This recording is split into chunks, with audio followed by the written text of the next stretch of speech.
President প্রধানমন্ত্রী গোষ্ঠী সুদ্ধা, সকলের বুদ্ধি কম, সেই জন্য অনেকগুলি মন্ত্রী বানায় একসাথে পরামর্শ করা লাগে। ঠিক কিনা বলেন?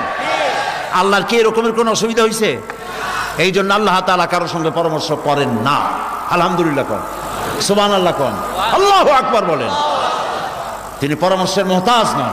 আবার কেউ কেউ কয় যে আল্লাহ তাআলা পরামর্শ চাইলেন ফেরেশতাদের কাছে, ফেরেশতারা আপত্তি করল। নাউযুবিল্লাহ।